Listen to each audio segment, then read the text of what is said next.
Welcome back to episode 6 of ReefSmart by Dallas Discount Reef. Tips, tricks, and fantastic things to make your reef successful or some nonsense like that. It's just all awesomeness here, okay? That's what you need to know. In episode 6, and before we roll in, I want to tell you we're going to talk about like your aquarium login. Episode 1 was about baseline. We're going to talk about that a little bit more today because that's really going to be a huge theme in making you successful. But I want to say smash the like and subscribe buttons. Tell your friends, your neighbors. If you're at the coffee shop, be like, look, I heard this dude online. You need to saw what aquarium, talk to him, help you out. Just get you some basic knowledge. It's great. And we're going to talk about something along those lines again, too. And Dave, kind of shout out to you on this episode because we're talking about your aquarium baseline. And we mentioned in episode 1 that is going to be a median line for your aquarium. So enough times I'd figure like your target point, right? Let's just say, people are like, oh, it doesn't matter. I don't care what you think at all. Not whatsoever. I've been doing this for 13, 14 years. Got a little more experience than a lot of people. Set my ways, know what's going on. I like to learn new things and implement them and try them. We'll talk about my yeast tests and some other things that I've been working on. But for today, we're going to talk about the aquarium log in your baseline, which means that, and I tell people this, like you're going to find an alkalinity number. I usually recommend between 8 and 10. And your goal when you're starting out is just going to be maintaining a 1 point up or down range. So if you're at 8, try to keep between 7.5 and 8.5. If you're at 9, and that's your target, you're going to try and keep it between 8.5 and 9.5. If you're at 10, you're going to want to keep it between 9.5 and 10.5. Very simple. Why? As we talked about in episode 5, we're running an ionically balanced method, which means we're putting in proportionate amounts of, we're just going to refer to them as the big 3. Calcium, magnesium, and your bicarbonate, aka alkalinity.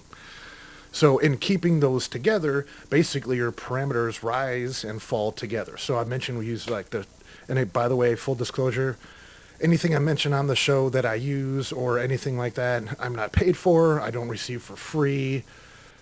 Never have. Hopefully, in some pipe dreams someday, we'll start getting free cool stuff to, test and talk about. Until then, it's whatever I feel like doing and is practical, which is always something. So the whole idea with your baseline is finding out kind of what that basic dose is.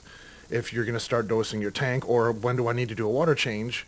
If you're going to start just water changing, you can water change your way to success for a while. A lot of people, could be a year before they have to really start dosing. One thing that'll help will be like higher alkalinity salts. We'll get into salts because salts is kind of an interesting, complicated thing, and there's so much bull honky do jonky out there. And really, it's pretty darn simple. So we'll get into that real soon. But in terms of like finding the baseline for your tank, what we're trying to do is, again, if you talked about or watched, I think it's episode 3 or 4, the salifert alkalinity test kit, we use that. That's your baseline.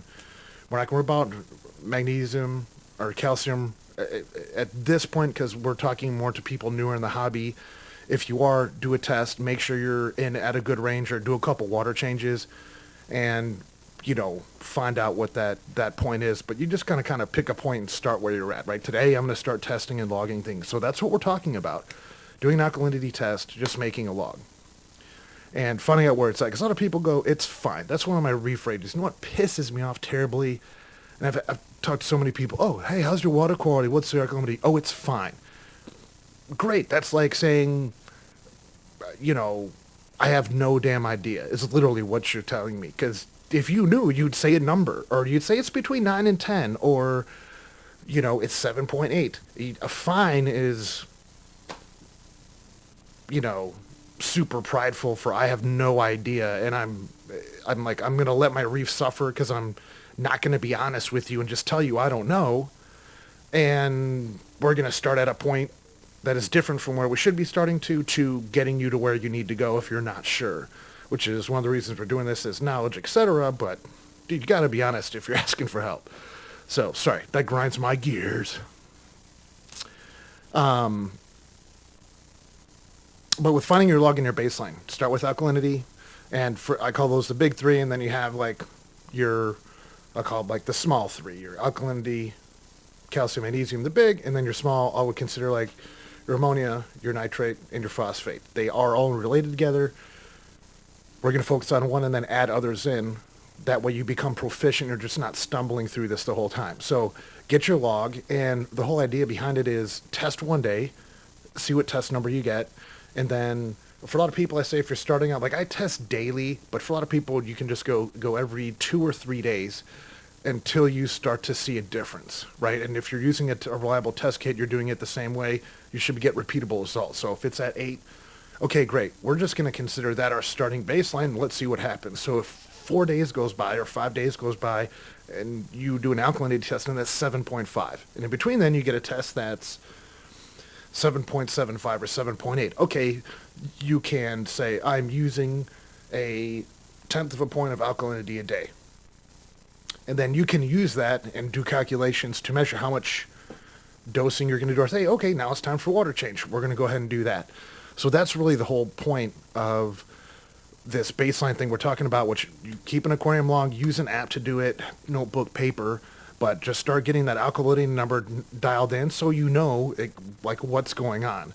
For some people, like, man, it doesn't really change a whole lot. I got a bunch of green star polyps and mushrooms and zoas and, we got a little coralline algae, but we don't, okay, that may be the case. Great. So then we're going to move on to the next thing would be, okay, if you have more softies, let's find out what your magnesium level's at, But for today, the main thing is in looking at this, dial in, get your alkalinity baseline set, keep a log, and then find a spectrum. And again, we're trying to get people to spend 10, 15 minutes a day in their tank. That's it.